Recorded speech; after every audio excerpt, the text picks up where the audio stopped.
Hey, what's going on, everyone? In today's video, I'm going to be telling you guys a story about the worst case of sleep paralysis slash a lucid dream that I've ever had in my life. Now, assuming that you guys do not know what either of those things are, even though I'm sure most of you do, sleep paralysis is essentially just your body is asleep, but your mind is awake. So you know you're awake, but you cannot speak and you cannot move.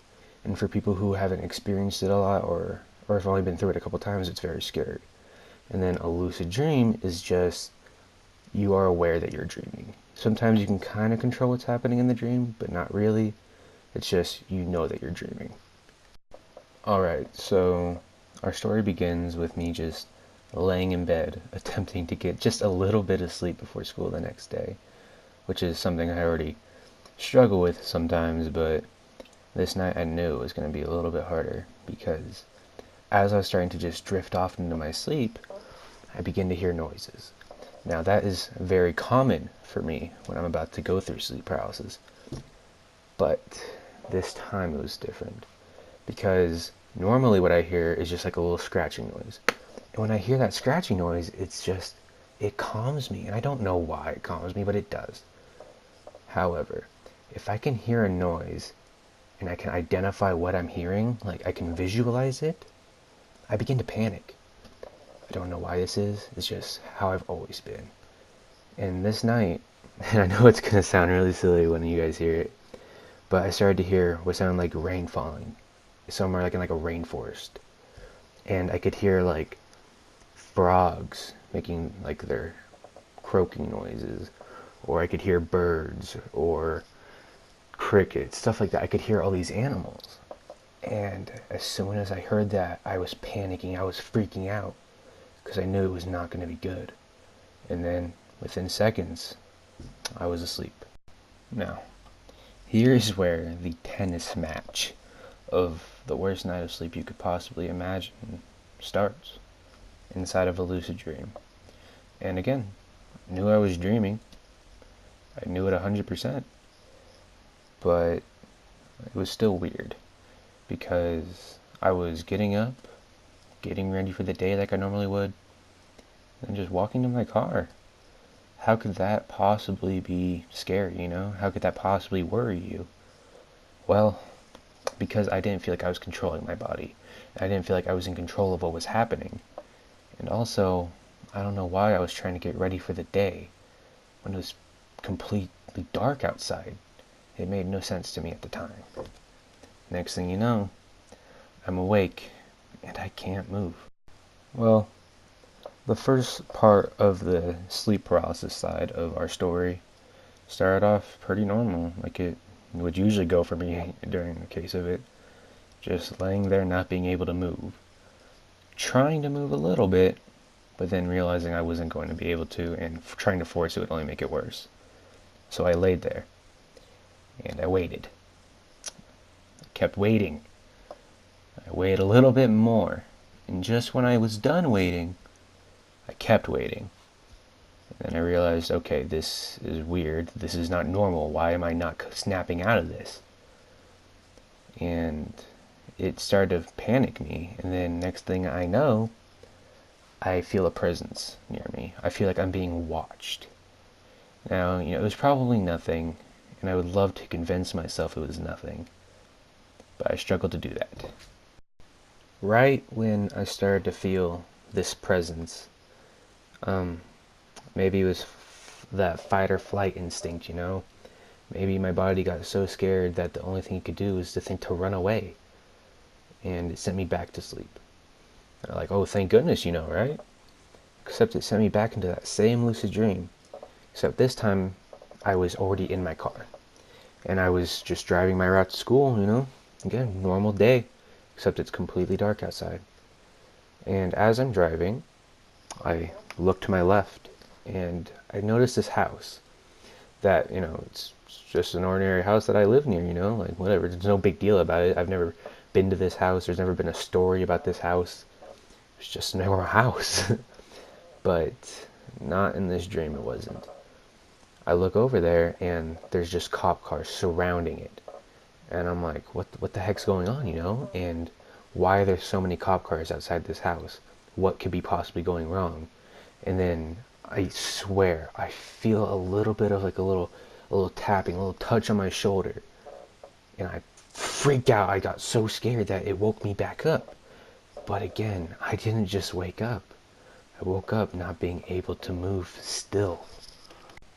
This time, when I woke up, I thought to myself, alright, you need to snap yourself out of this. You can't just wait like you usually do, because if you keep waiting, it's just going to get worse.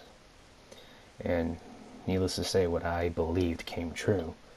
But I didn't snap myself awake. And the weird part is, this is something that's never happened to me before while being sleep paralyzed, was I could move one part of my body. I could move my left arm.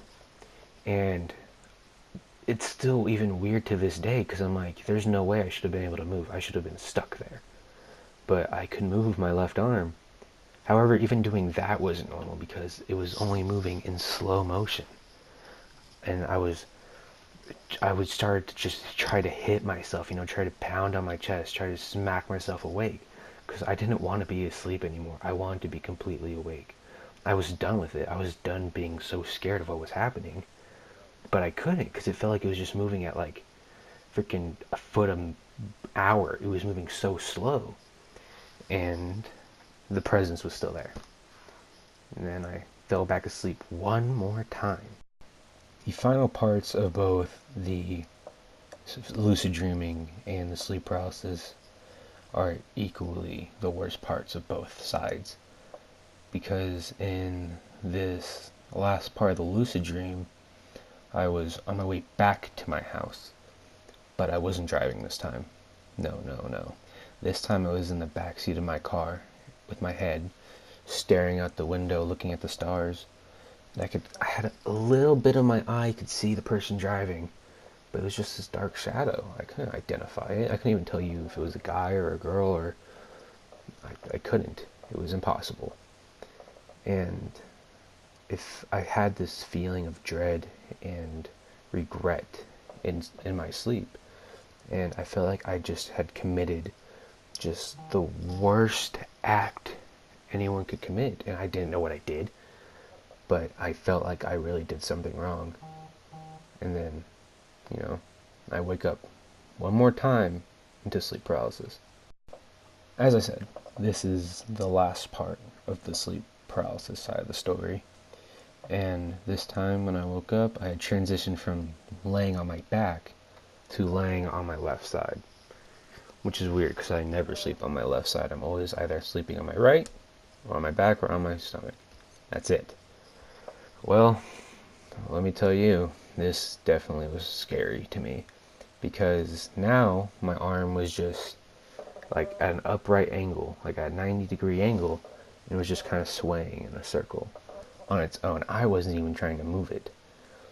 And then I could hear whispering. And the whispering was getting closer and closer, and it got into my ear. And then it stopped. And it was just the most silence I've ever heard. I've never heard so much quietness in my life. And it only lasted for about a second, maybe two. And next thing I know, it's the loudest scream I've ever heard. It sounded like a man just screaming in pain or in fear right against my face. It was so loud. And right when he was done screaming, I felt this pressure, and I felt this burning on my side. It was just pushing me down. It was burning, and it hurt so bad. I still couldn't move. And then it was gone. I woke up. I was completely awake. And I freaked out. I got up out of my bed. I turned my light on. I pulled my shirt up and looked at my side, and I kid you not, there was a handprint on the side, on my side.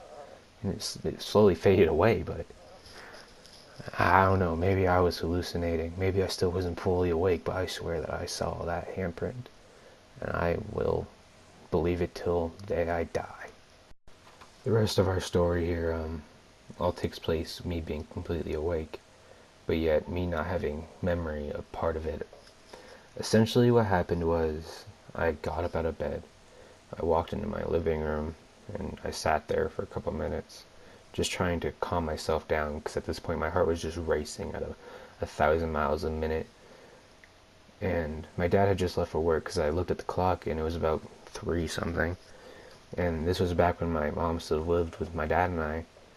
And she was awake. She was always awake when he went to work because she would always say goodbye to him, pack his lunch, and give it to him.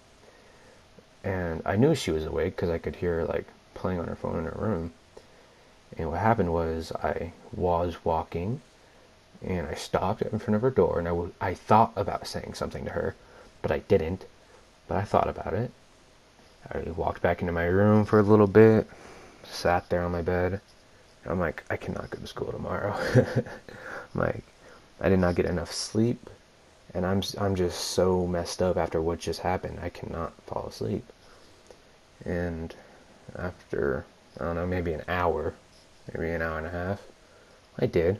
I fell back asleep and I woke up the next morning. And then I asked my mom, I'm like, Mom, can I please stay home from school today? And she's like, yeah, sure, but what was wrong with you last night? I'm like, what are you talking about? She's like, you came into my room and you yelled at me. You screamed at me. Now, I don't know about you guys, but I don't scream at my parents. I don't yell at my parents. I was raised differently than that. But she swears that I went in there and I screamed at her and I yelled at her. And I'm like, Mom, I don't even remember that happening. Are you sure that happened? And she's like, yeah. Right after your dad went to work, you walked into my room and you yelled at me and then you left without saying another word. And I'm like, Mom, can I really stay home from school now? And she's like, yeah, sure, no problem. And I spent the rest of the day just kind of thinking that night over, thinking about the dream, thinking about what the burning was on my side, thinking about what that presence would have been. And that's not even the freakiest part of the story. I later found out that the house that was in my dream, the one that had all the cops around it, that same night, in the middle of the night, so right around the time that this lucid dream was happening, someone broke into that house, and the cops were called there. And, if it was just a break-in, and nobody got hurt or anything, because I never heard about anybody getting hurt, then there's no way there would have been that many cops there. There would have probably been 1 or 2, but not as many as I saw. I saw at least like 5 cop cars. But it was still just really weird and a crazy coincidence, I guess, because how else would I have dreamt that? Like, there's no way I could have dreamt that and it actually being true. Like, that's some freaky, freaky stuff. To this day, I don't know what happened. I like to think that I got spooked at the beginning and that created like a little domino effect that led to me just dreaming this crazy dream, having the coincidence of the house getting broken into along with the sleep paralysis. Maybe I did hallucinate the burning feeling and the handprint on my side. I want to think that, because I know what you guys are thinking. Oh, maybe you broke in there and you were possessed or something. I'm like, there's no way that happened. I hope that's not what happened. But it's still freaky. It still scares me to this day, and I wish I wish I had the answers. I really do. But you know what? That's all for the story today, guys. So, hope you enjoyed. I plan on doing some more stories for you guys here in the future. Let me know what you guys thought. But yeah, that's all. Enjoy the last, I don't know, minute of me getting this dub right here. That's all. Peace out.